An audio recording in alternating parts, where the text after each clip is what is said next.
morning, good afternoon, good evening.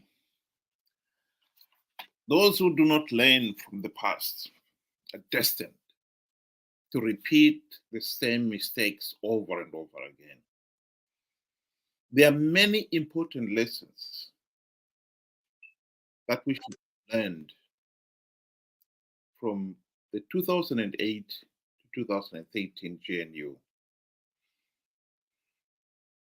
It is a pity that many of us seem to have learned nothing. The primary purpose of the 2008 to 2013 GNU was to implement the democratic reforms necessary to stop Zanu PF rigging the elections, necessary to end the Zanu PF dictatorship. As long as Zimbabwe remains a pariah state ruled by corrupt, incompetent, and tyrannical Zanu PF thugs, the country will never recover from this mess. It is therefore annoying, to say the least, when those who were involved in that GNU, and we should know better, are even now deceiving the people and will not admit that the primary purpose of the GNU was to implement reforms and that they sold out. Here is a video clip of Biti boasting about his GNU days. I'll just play a short clip of it. Yes, but you need to address inflation. So you need to deal with both the supply side and the demand side of inflation. So I had no doubt that what we were doing was carrying everyone. And there were three things that were clear to me. The first one was that the Zimbabwean dollar, or rather its printing, had destroyed our economy. The budget deficits, or rather how the budget deficits were monetized, it destroyed the economy. So I had to bury the Zimbabwean dollar, which is what I did in Parliament when I revised the budget and presented the revised budget on the 17th of March 2009. I said, we are burying the Zimbabwean dollar. And each time I addressed whether a business conference, people would say, but you're going to bring the Zimbabwean dollar. And I would say, but you want me to jump from 80 Samora Machel, the Reserve Bank building, to prove that, I'm not going to introduce it. The second thing that I was very clear on was that we had to live within our means. I had to maintain a strict regime of cash budgeting. That's when I came with the expression: "We eat what we kill." We eat what we kill, and I popularized that. And this is the politician in you, because now you can explain it to other politicians. Because if you say cash budgeting in Parliament, I don't think that half the parliamentarians would understand. I won't say it's the politician in me. I think the advantage I have, because I'm not a professional economist like you two guys, I can then verbalize your technical regressions, ceteris paribus, your modeling in ordinary simple language. Well, we can stop there. The most important thing I emphasize and I repeat of the GNU was to implement the democratic reforms. What Tendai Biti is telling us here is half the story. He's not telling us the full story. Yes, after the GNU, the economy did recover, but half-hearted recovery, in the sense that the scrapping of the US dollar, of the Zimbabwe dollar rather, the scrapping of the price controls and other measures that were introduced soon after the GNU was formed, did encourage goods to come back onto the shop shelves and so forth. But those were imported goods.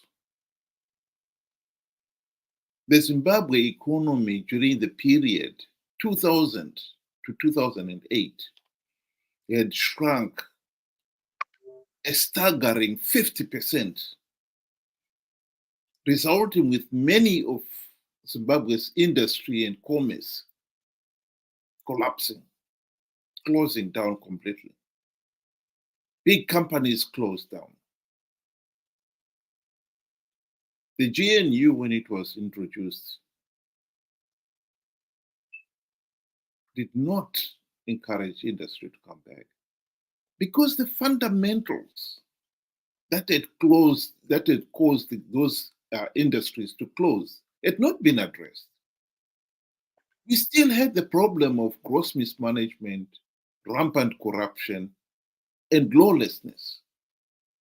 And those were supposed to be addressed as the primary purpose of the GNU. They were not. The reason for it, simple enough. Robert Mugabe bribed Tendai Biti and Company during the GNU with the ministerial limos, the very generous salaries and allowances, and for Sade himself, the US $4 million mansion in Highlands. And Tendai Biti and Company forgot about the reforms.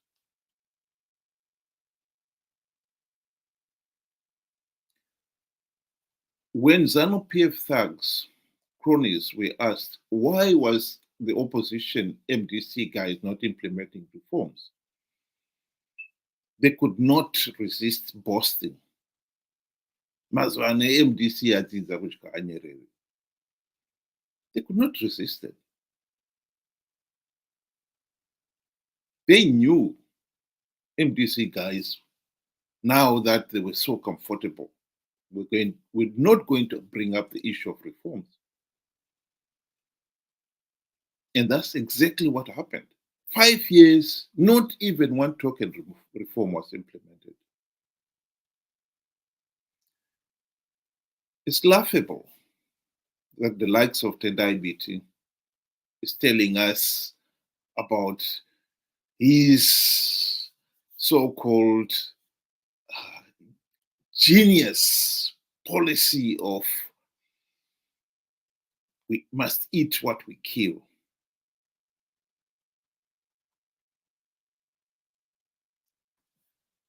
Was he not aware that corruption during even his tenure as Minister of Finance was still rampant?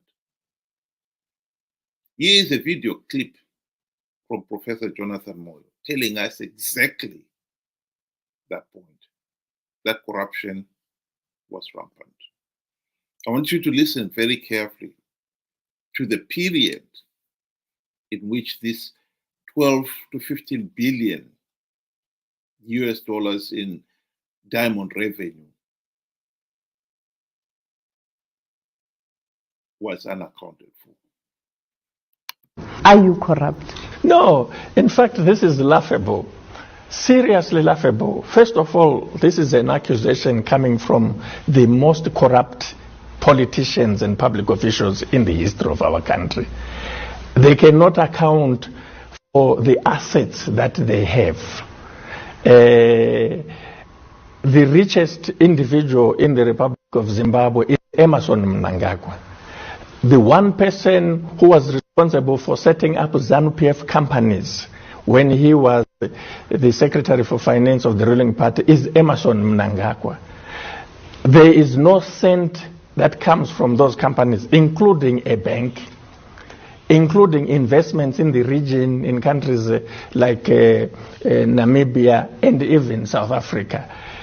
The person who led the plunder of resources, even in foreign countries such as the Democratic Republic of Congo, leading to the United Nations investigating and coming up with a report that is still there, is Emmerson Mnangagwa, along with the military cabal of General Chiwenga, SP Moyo, the person who brought the Chinese to plunder Chiadzwa diamond resources for Zimbabwe, up to a point where we have, at the very least, over a period from 2007 to 2014, some 12 to 15 billion dollars in diamond revenue that remains unaccounted for, that went into the pockets of individuals.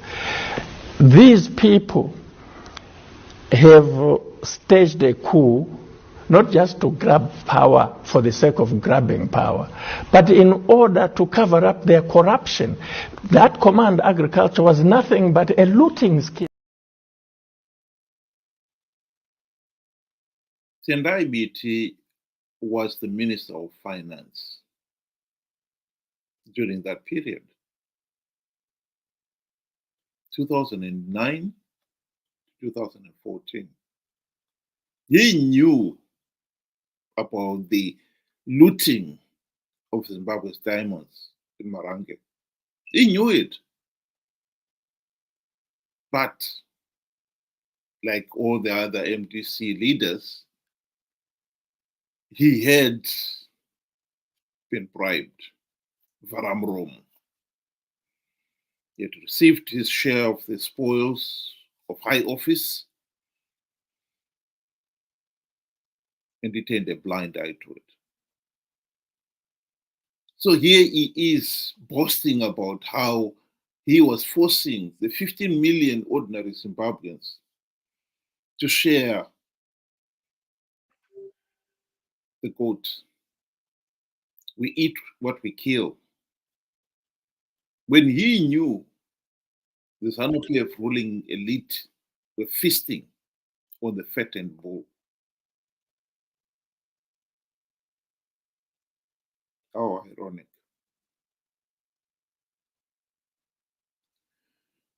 One of the sad things about Zimbabwe's MDC leadership is that they have never wanted to admit that they sold out. Except for one or two. And one of them is Atham Taba. In his book, he made a half-hearted, not a full admission, but a half-hearted admission that the opposition had taken their eyes off the ball.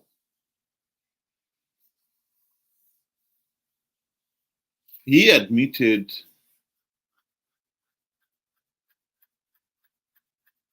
but didn't go into details. He admits that it was unstrategic that they'd done that, but he would not go into details of how Mugabe had bribed them and they forgot about the reforms. But at least he made an admission.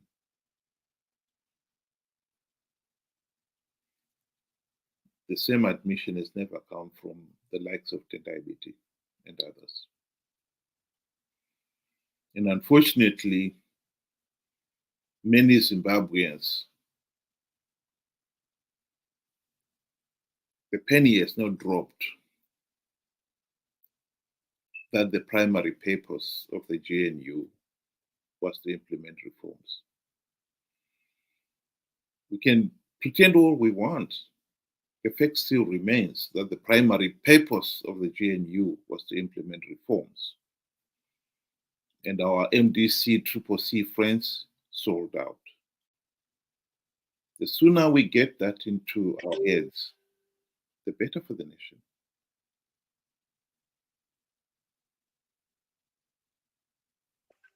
We cannot have this carry on.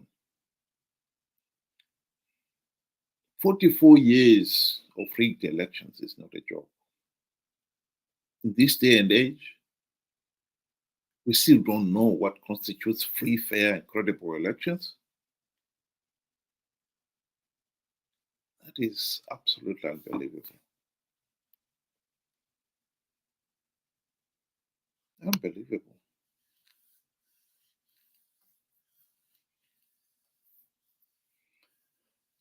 The primary purpose of the GNU of 2008 to 2013 was to implement the democratic reforms. MDC guys failed to implement even one token reform because Mugabe bribed them. That is a historic fact. We are paying dearly for that treasonous betrayal. And unless we open our eyes and realize that truth and do something about it, we will continue to pay dearly for it. Because right now, we have the option of putting our foot down and insisting on those reforms to be implemented, or will be conned by Tendai Biti and his friends Shamisa and the others to participate in the 2028 elections without reforms. And if we participate again in our millions, as happened last year in 2018, in 2013, then SADC will, in all probability, once again note that the elections were not free, fair, and credible, but do nothing about it. Because we participated. Because we, the people of Zimbabwe, were naive enough to believe this sellout MDC CCC friends, politicians, who, having failed to implement reforms during the GNU, are now trying to sell us this nonsensical, idiotic idea that we can win rigged elections. We need to wake up. That is a fact. Thank you very much and have a good day.